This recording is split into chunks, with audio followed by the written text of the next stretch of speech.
Let's take a look at depth of field and aperture. How open or closed down the lens is has a major impact on the depth of field. The more the lens is closed down, the higher the f-stop number, the larger is the area of sharp focus, DOF. The more wide open the lens, small f-stop number, the smaller the area of sharp focus. Let's look at several examples of shallow depth of field. Note the aperture settings on each photograph. The lens in each of them is quite wide open.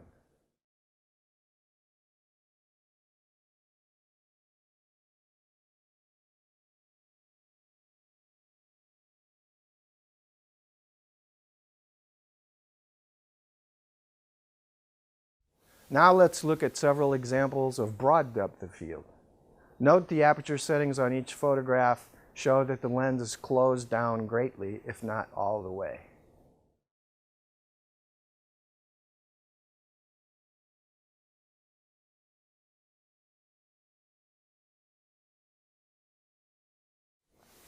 Here again you see the chart that we've referred to several times, which can help you figure out the relationship between the f-stop, the shutter speed, and the ISO, and also you can note the presence of digital noise as you increase the ISO, and you can note the amount of blur as the lens opens further.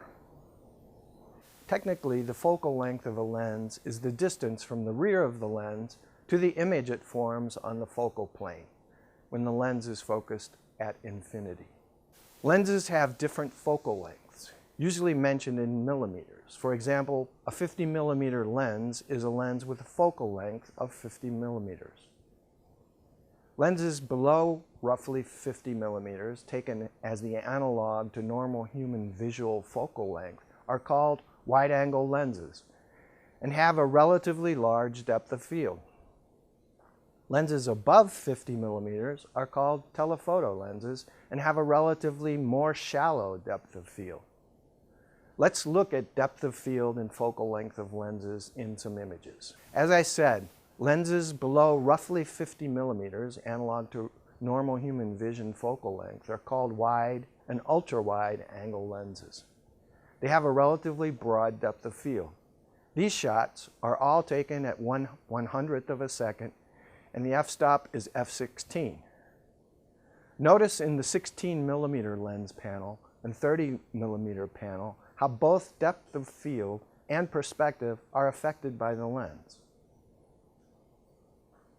Lenses above 50 millimeters are called telephoto lenses and have a relatively more shallow depth of field. These shots are all taken at 1/100th of a second, and the f-stop is f16. Notice in the 100 millimeter panel how both depth of field and perspective are affected by the lens. Now, look at one subject taken with lenses of three different focal lengths: the ultra-wide 16 millimeter, the normal 50 millimeter, and the telephoto 145 millimeter. Check how the perspective and depth of field are different from the 50 millimeter in both the ultra-wide 16 millimeter and the telephoto 145 millimeter. So again, to summarize, the wider the lens, the greater the depth of field, and the longer the lens, the shallower the depth of field. Note the focal lengths affect both the depth of field and the perspective. Longer lenses compress perspective. Distant objects appear closer to the foreground. This partly explains why long lenses are often used for portraits, as the compression and flattening are thought to show the facial features more desirably. Wide-angle lenses produce steep perspective. More elements of background are visible, but they're smaller than they seem to the eye. Normal lens approximates the way the eye sees space and size relationships. And telephoto lenses compress perspective, making elements appear closer to the foreground. Another factor contributing to depth of field relates to the focal distance.